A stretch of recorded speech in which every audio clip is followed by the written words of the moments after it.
Welcome to First Mile's Climate Heroes. I'm your host, Bruce Bratley, founder of recycling company First Mile. On this show, we meet and learn from the climate heroes who are building solutions right now to tackle climate change.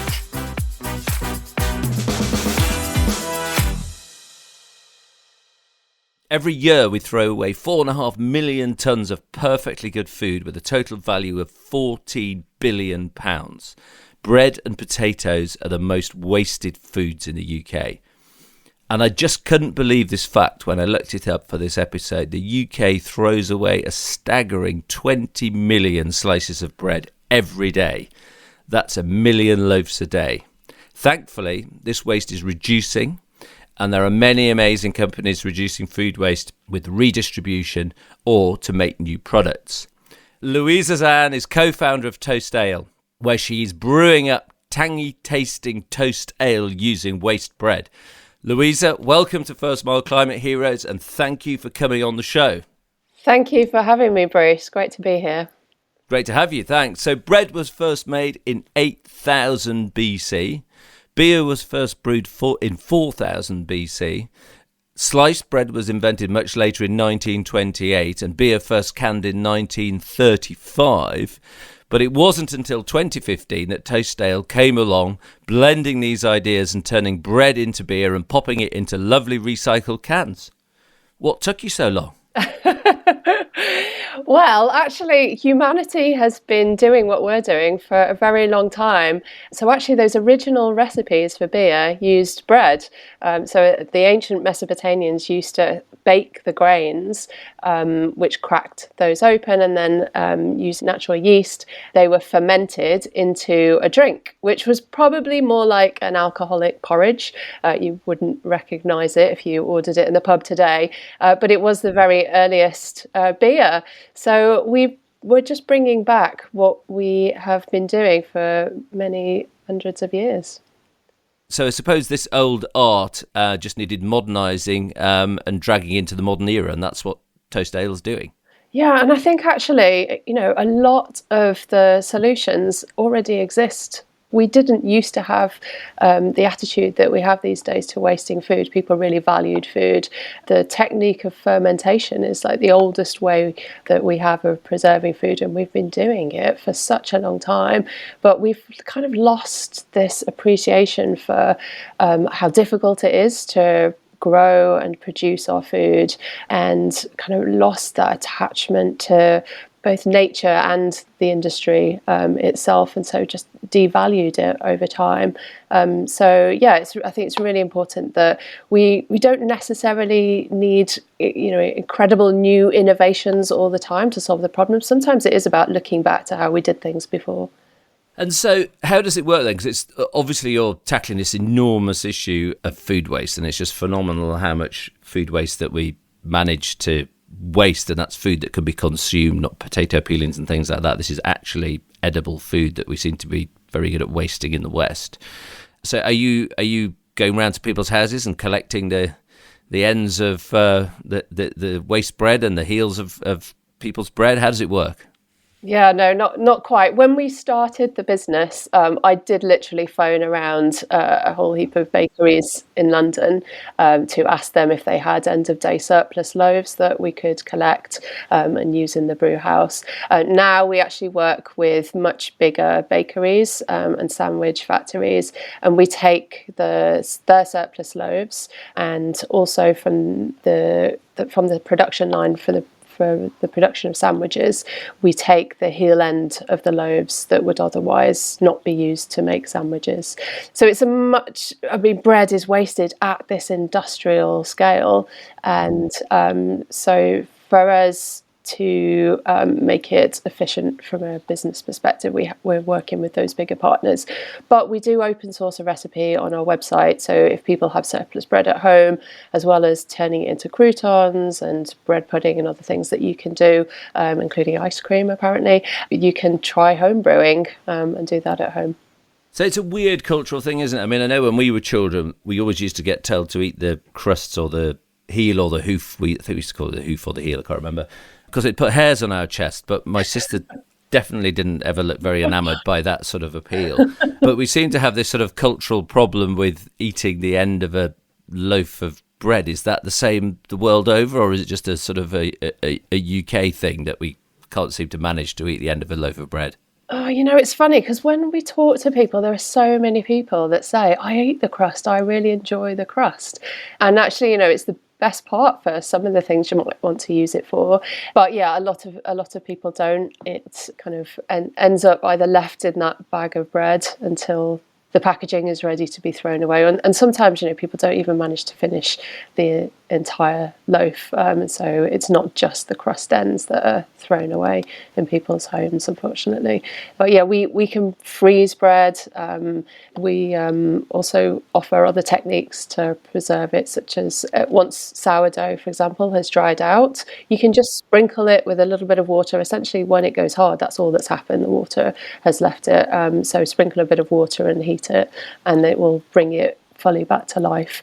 But yeah, I don't know, somehow we have got into this habit of discarding what you say is like the heel of the loaf as not the main part of the bread that we're purchasing. But then also, some people cut the crusts off from around the slice as well. And I've seen even there are companies that are selling loaves of bread that are crustless, so the crust has already been removed. And which just seems completely crazy. Not only is that a huge amount of waste of the crust, but also then the bread is going to stale much faster. So maybe the person that invented the bread slicing machine in 1928, maybe it's all their fault. They've got a lot to answer for. That's one part of it. I think, but whole loaves are wasted as well. So a lot of the bakeries that we're working with are baking to forecasts that they have from their big grocery customers, and when they get the actual orders in, the orders tend to be different to the forecast. They can't short on those orders, so bakeries are already baking in an element of overproduction. So there's waste that's happening at the bakery level before it is even getting into retail, before it's then even getting into our homes. And that is the bread that we're taking actually. But a lot of that is whole, perfectly fresh and delicious loaves. So I quoted my fantastic figure at the start of 1 million loaves a day or 20 million slices of bread wasted every day in the UK. What proportion of that is pre-household, if you like, the sort of the heels that are coming off in sandwich factories, the production waste that you'll potentially have access to? That figure of 20 million slices is, I think it's from WRAP, and it's just from household food waste. And we know that, probably about looking at food waste statistics as a whole, we don't have it exactly for bread, but it looks like about half happens, 70%, 50% to 70% happens in the home. So that again is wasted in the production side, in hospitality, in retail. So even more than 20 minutes less a day. So there could be another sort of potentially 500,000 to 1 million loaves of bread per day that are also being lost through the commercial sector, baker's waste, etc. Yeah, unfortunately. Which is phenomenal. Interestingly, my immediate I went Culture Bread France, because they've got an amazing culture of fresh bakery.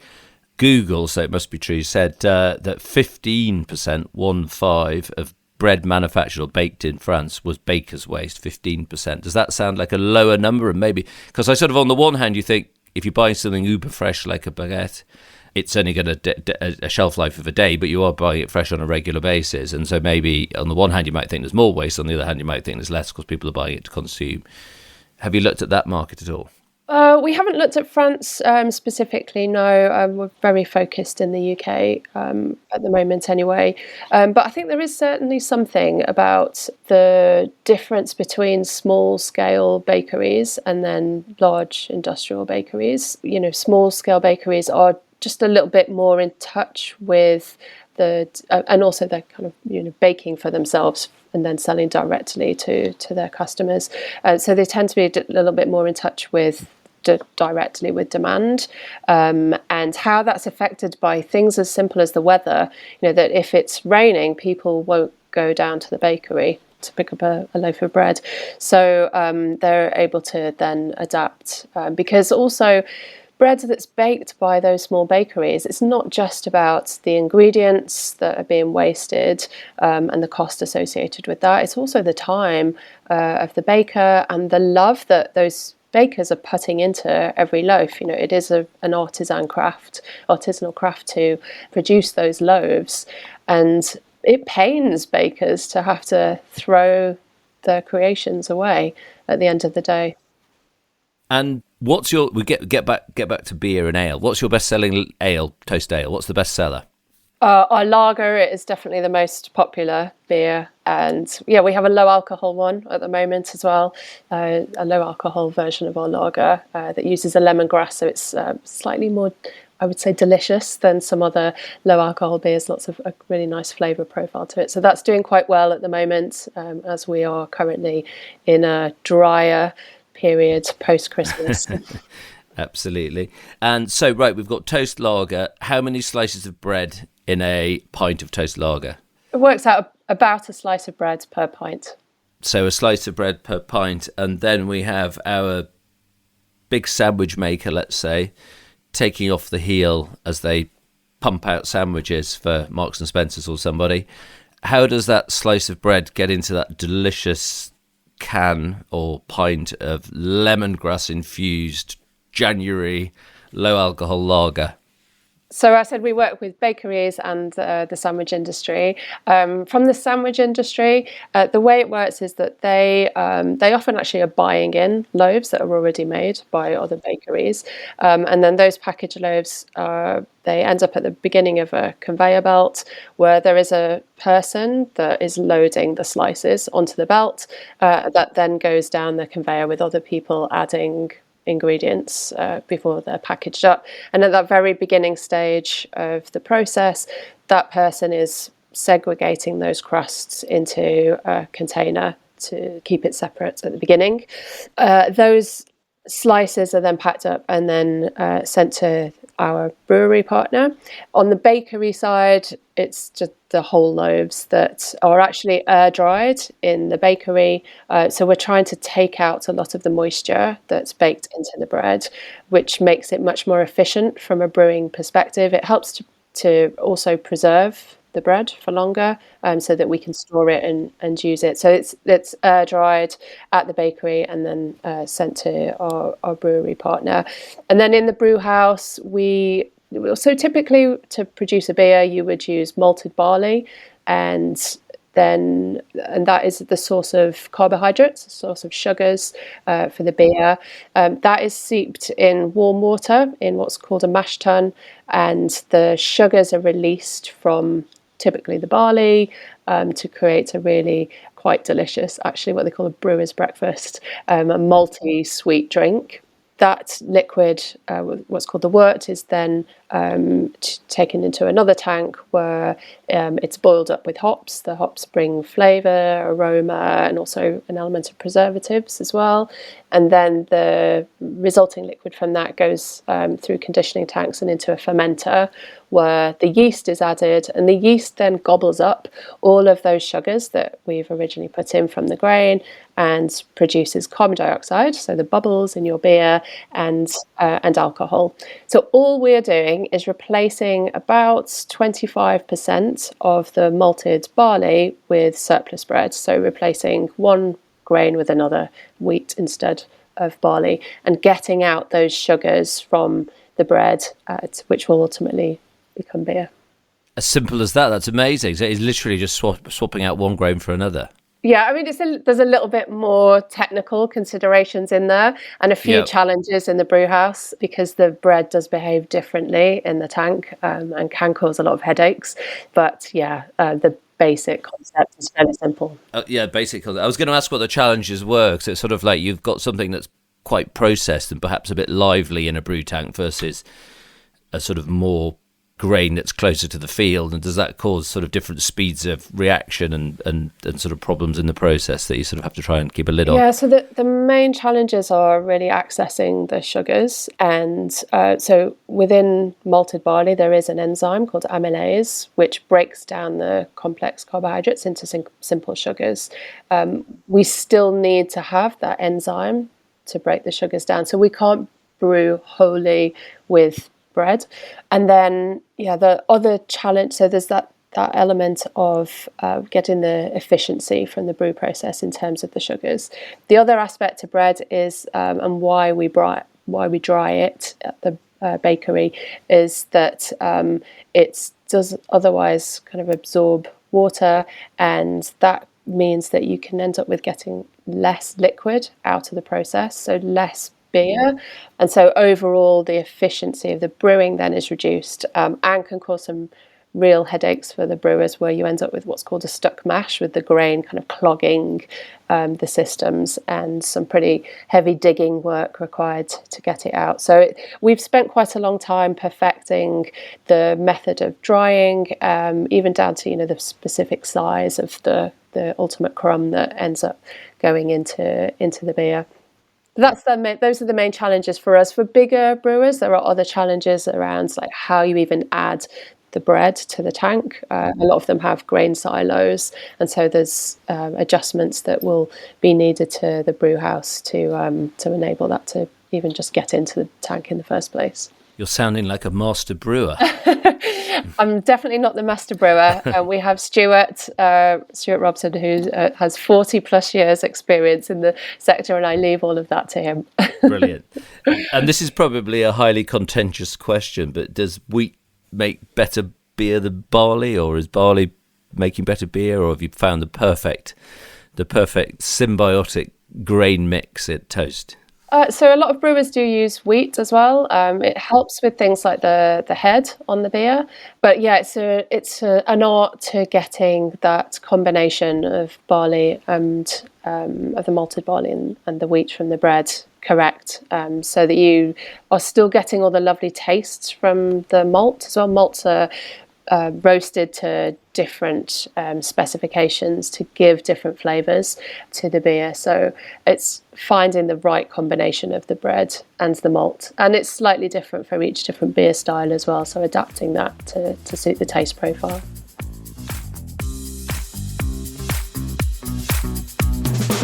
First Mile is the UK's leading waste management service. We help over 30,000 businesses reduce their carbon impact with our award-winning range of recycling solutions. Go to our website, which is thefirstmile.co.uk, to get started today. If you're enjoying this episode, don't forget to subscribe. We have brand new episodes every Wednesday.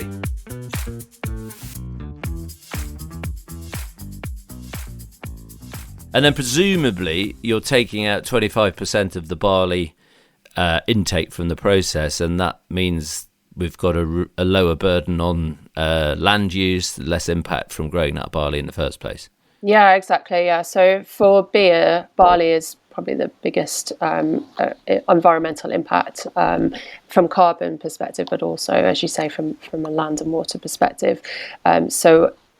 What we are doing is reducing our take on the environment. So this is where the circular economy comes into its own, where linear systems are reliant on extraction of virgin natural resources and then waste at the end of the stage. The circular economy looks at how we can do more with what we already have and avoid waste at the end. So by reusing bread that has not been going to be eaten, we not only prevent that bread from being wasted, but we also take less barley and all of the land, water and energy implications that includes. And this is good, because this brings me on to your absolutely brilliant impact report on your website, and I definitely recommend any listeners to check it out, because it makes a really good read and really well put together. And there's a lot of info in there, a lot of stuff that you're doing to have a really super positive impact. But we've taken the slice of bread, we've made it into a delicious lager. What's the biggest impact you're having across that process? Is it the offset barley production? Is it reducing bread waste. Have you measured that, and what's the sort of single biggest impact that toasts are having? Yeah, so I mean, our biggest direct impact is by preventing bread waste, and therefore demonstrating to the not because Toast is a very small business. We're 6 people, a micro SME. So what we're doing, in a sense, is also demonstrating to the industry that these solutions exist and that and how it can be done.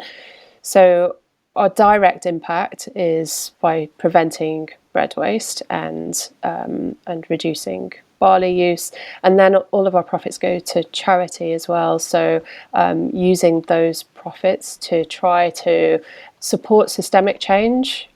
So we work with a charity partner, Feedback, who have for many years campaigned to change industry practices and regulations that incentivize or allow food waste, enable food waste. They've also expanded over the past few years, so they'll have a much broader remit around the food systems, but initially it was very much about food waste. And then other charity partners as well, to try to enable them to lead systemic change to reduce overproduction, ideally in the first place, so that we're not having to deal with waste at the end. But yeah, then I think that's kind of our direct impact. Then we look at our ripples beyond that, and that's where we invest quite a lot of our time into collaborations with both other breweries, our own sector, but other brands and NGOs, to look at how actually we can start to support and drive change more systemically. You talk about business activism. Is that what you mean by business activism, working with lots of different SMEs and almost having this sort of open source approach to run it, to impact and running a for-purpose business? Yeah, that's definitely part of it. I think for many companies that are or have become more conscious around environmental impact, they have focused on ESG and looked at how they can avoid or reduce the harm that their business does. Then companies, there are some that have set up as or are moving more towards much more impactful business models. So how they can actually benefit stakeholders and contribute to some of the solutions themselves. So Toastale is also a social enterprise, and a really proud member of the social enterprise community. There are about 100,000 social enterprise businesses in the UK. Those are organisations that have a environmental or social mission and will reinvest at least 50% of their profits in the delivery of that mission, or donate it to charity. Because I was going to ask about this as well, as sort of the subject of governance, because I think you give away all your profits to charity, which is amazing. You're a B corporation, and a huge advocate of the B Corp movement. But you've also just recently closed a 2 million funding round. Congratulations, which is amazing. How do you square the circle of people investing if the profits are all going to go to charity, and how does that governance structure work? I think listeners have been really sort of intrigued by that. Yeah, so our commitment is 100% of distributable profits. So we can reinvest profits into the growth of our business, and that is on the basis that we have set Toast up to have a positive impact on the world, and so we're already doing good with that money, but we won't distribute dividends to shareholders. We also established a model called Equity for Good, where we ask our investors to make a pledge that they'll reinvest any net capital gains in businesses with an environmental mission, or to invest in environmental projects that wouldn't otherwise happen. And the idea behind that is that we don't want to create a huge amount of financial value by doing good as a business, for that value then to have an opposing effect. So if that value then went to be invested in fossil fuels, for example. So we're trying to, I guess, extend the impact that we have as a business to more economic perspective. And we have closed a £2 million equity raise, and bringing on board investors who've all committed to those same principles. For many of them, they would reinvest the profits that they make from capital gains into their organisation. So National Geographic, for example, is one of our main investors, and they will invest in their foundation to further the positive environmental work that they do. Heineken also have come on board as an investor, and really fantastic to have Heineken on board. They've made the same commitment. They are going to be working with us as part of their commitment to net zero. They're looking at a wide suite of actions that they're going to need to the changes they're going to make to their business. But the circular economy is something that they are really interested in as well.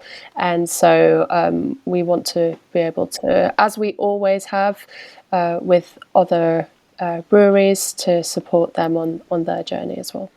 Fantastic. And your sort of collaborations for a young and relatively small business is amazing. And can you tell us a bit about the collaboration you did with the other B Corps around the Rise Up series, which sounded great fun? Yeah, that was great. So we actually did 2 different collaboration series in the lead up to COP26. So the first one was called Rise Up, and we invited 6 other B Corps to work with us. We would produce a beer using their ingredients. So we had some really interesting ones. All of them were absolutely delicious. We had a lemongrass lager using lemongrass tea from Tea Pigs.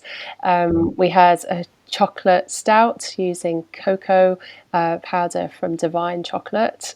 We had a mango IPA, I think secretly one of my favourite ones, that was using surplus mangoes from both Oddbox and a juice company. So Oddbox is a box scheme that supplies households with wonky fruit and veg, and a juice company called Flawsome. And other businesses, Rebel Kitchen and Cafe Direct, you've taken their coffee beans, and Hobbs House Bakery with their loaves. And for each of those different beers, we were telling a story about the impact that the food system is having on the planet. We wanted to be able to break it down into, I guess, pint-sized messages for people. So we talked about, with the Tea Pigs beer, for example, the oceans and the impact that the food system has on the oceans, and that linked with the work that Tea Pigs have done around making sure there was no plastic. I think they were the first plastic-free tea brand in their tea bags, all the way through to deforestation and the soil, the rivers, our climate, and biodiversity as well, and just really broke those topics down for people. It was during lockdown, so we led webinars with each of the brands and invited people to join us to hear more. And then we asked people to write to their MP as well, to ask for the food system to be included in discussions that were happening at COP26. And then all of the profits from those beers were, of course, also going to charity. And then the second collaboration we did was called the Companion Series. And for that one, we brought together 24 other breweries, each brewing a beer with surplus bread, and then Toast put 2 in as well.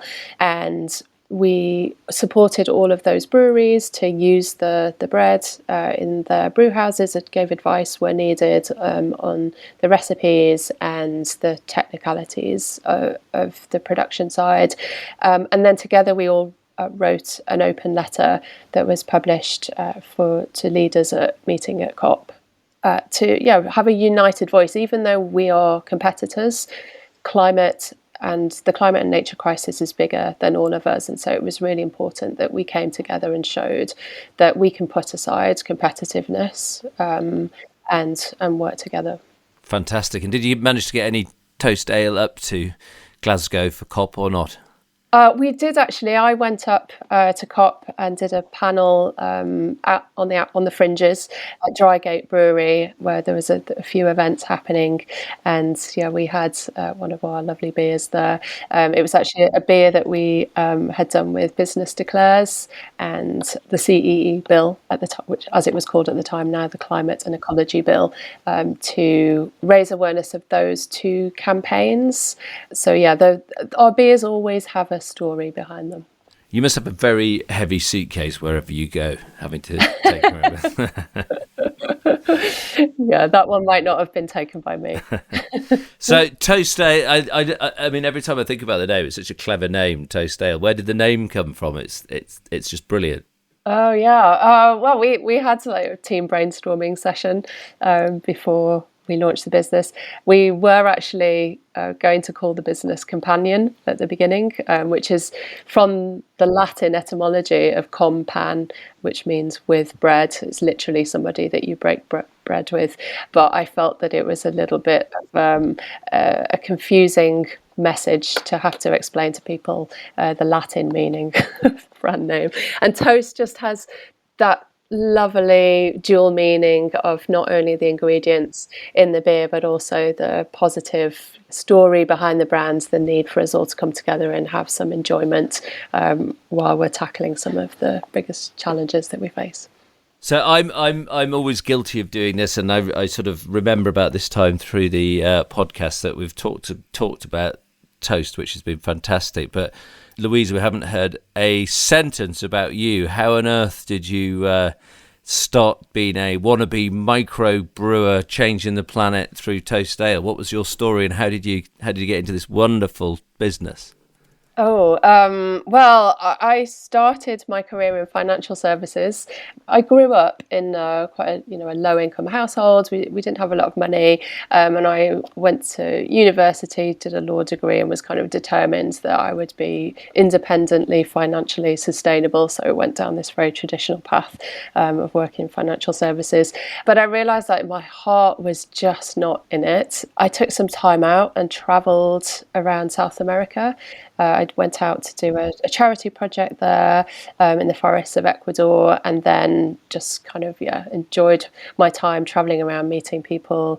And during that time, I did a lot of reflection, but I also saw a lot and heard a lot of stories from like the deforestation that was happening in the Amazon to the oil companies drilling and causing damage to the delicate ecosystems there.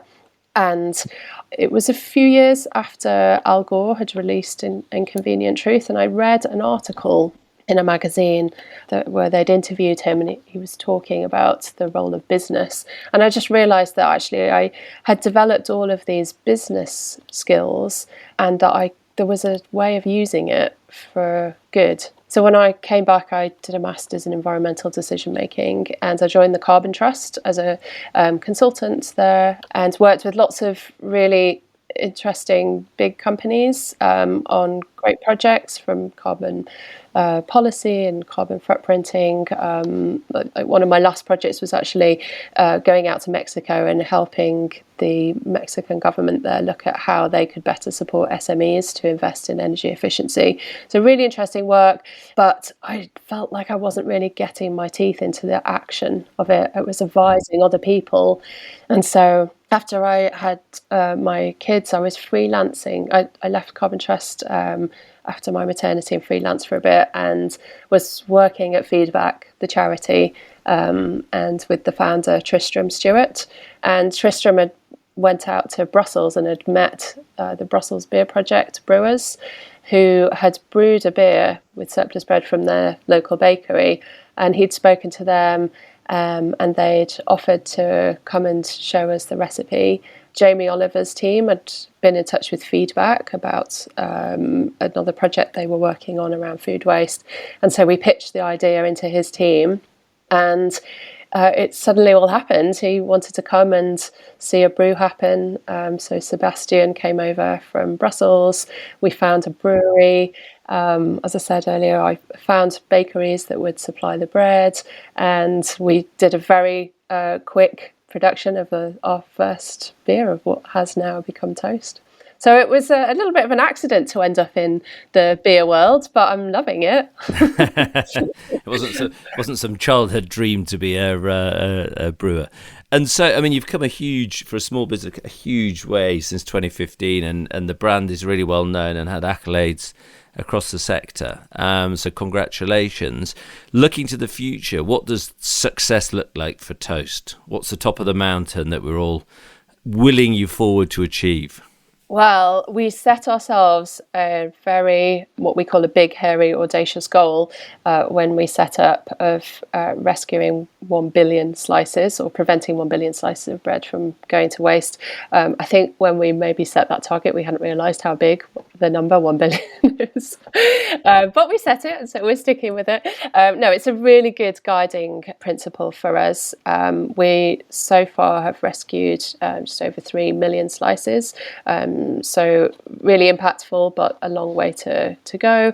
We are now looking at actually how we can use what we've learnt and help others. So, working with Heineken, for example, and looking at how it would just magnify the impact, even if Heineken only used a small proportion of bread in their mash tuns. It would be so much more than we would do. So very collaboratively working with them and others to use surplus bread, and maybe looking at how it can be used in other industries as well, but very focused on that 1 billion slices of bread.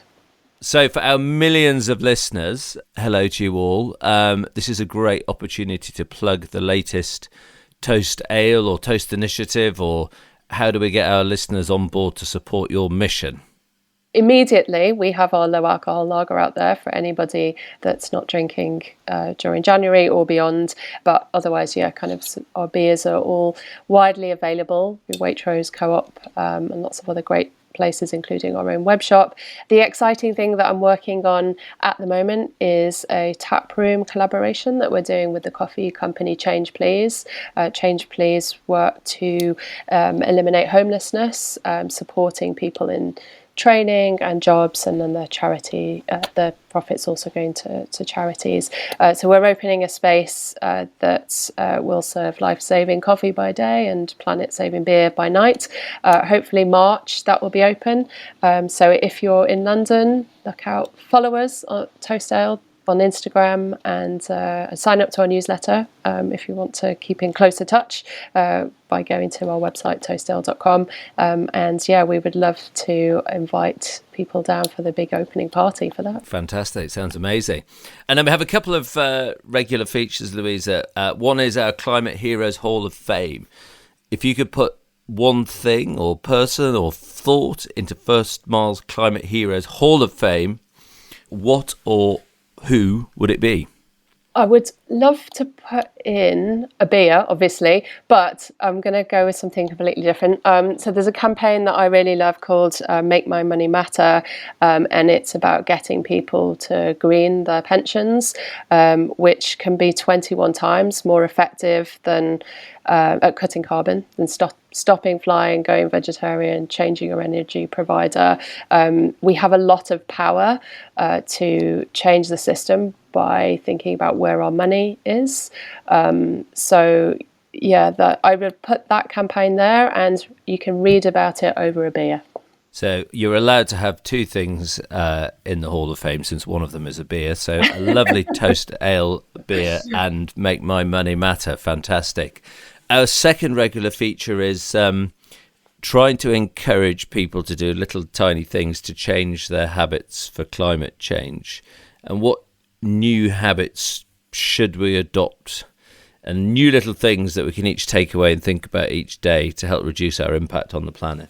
There are lots of small things that people can do, everything from thinking about what we buy to actually whether we need to buy things at all. Consumerism itself being part of the problem, and we do need to be spending less money on things, more on our experiences, and kind of enjoying our lives, than clogging up our homes with more clothes and things that we don't really need. So I guess, it's just having that question to the forefront is of, how do we use our money to not contribute to consumerism, but contribute to our well-being, and thinking about that a bit more consciously. But lots of really simple things we can do. I think for me, I would just say though that it's really important that we don't necessarily just think of it as an individual action, and to think of ourselves more as citizens and part of communities, and how actually not only can we have more impact by doing things with others, but we will be much happier as well. Fantastic. That's a perfect place to end. Everybody being happy. Louisa, co-founder of Toast Ale, it's been absolutely fantastic having you on First Miles Climate Heroes. Thanks so much for being my guest. Thank you so much for having me.